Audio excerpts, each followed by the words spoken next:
I've been doing this for like 22 years. And it was probably like 3 or 4 years ago, Mindy, that I hit a friggin' wall. I mean, big time. So I was used to being the person who could go from morning until night. I can take on anything. I have all the responsibility. I'm responsible for all these people's livelihoods. I take care of everyone in my family. Go, go, go, go, go. And that's all I knew of myself. But all of a sudden, things started changing, meaning I found myself feeling exhausted. I found myself starting to experience anxiety and depression, waking up in the morning, and I've never had this happen in my life, where the first thought that would enter my mind the moment my eyes popped open was some version of, I can't do this anymore. Oh, yeah. I want to run away from my life. Like, I had so much shame around that because I had built this entire identity. Like, you know, for anyone who has any sort of semblance of a public life, for even if you don't, if you're just known in your family or your community as the one who runs shit and takes care of things, you know what I mean? And all of a sudden, you don't want to be you anymore. And so I really started questioning things. Like, I'm a person who has ADHD. And so my normal tips and tricks, my eating well, my working out,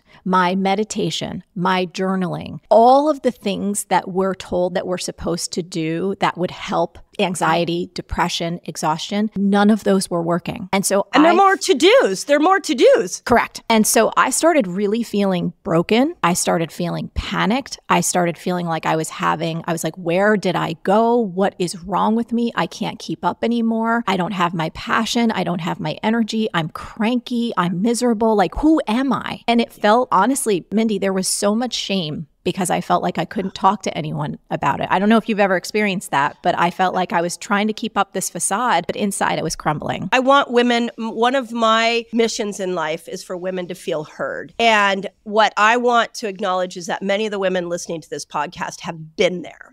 And the shame is real. And when we get exhausted, we turn on ourselves. We don't like blame everybody around us. We actually blame ourselves. So I just wanted to make sure that if you're listening to this and you're hearing this, this is every woman's plight because we're trying to do too many things and we're not doing it in accordance to our hormones. So thank you for being so transparent about that. Yeah. And I didn't know who I could talk to. And so I kept trying to, go beyond and say, oh, I can get through this. I can persist, because that's what I've done my whole life, until my body started shutting down, until I started having all this pain, which I'd never had before, until I found out that I had these tumors growing inside of me, including one the size of a football outside of my uterus, a grapefruit, not a football, different, but still big. Still big. Still big, and still like, what the F is going on? And so, long story short, turns out I had to have an urgent hysterectomy to get those tumors out, to make the pain stop, because it was pushing against all my other internal organs. I subsequently got a bunch of blood tests done. The doctor who interpreted my Dutch test said, Marie, it is a miracle that you're able to even get up every day. That's the level to which my exhaustion and my internal body was just crumbling on itself. And so it was in that moment that I started to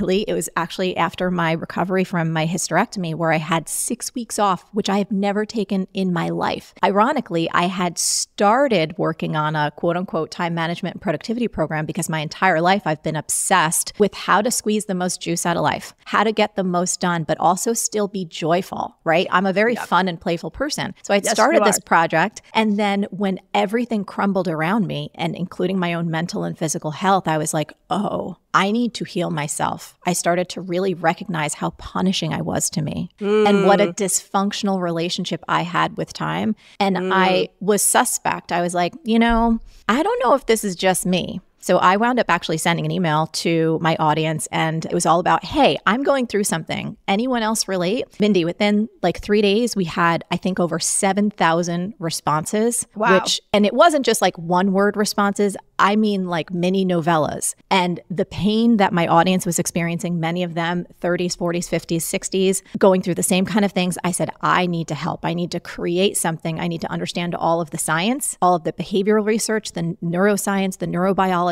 and also the common sense practices around time management, energy management, brain and body management, and create something so that I can move into this next chapter of my life feeling my best, finding my passion, not punishing myself, and not adhering to this 24/7 hustle culture and a lot of these toxic ideas that, frankly, I was brought up in. Yes, yes.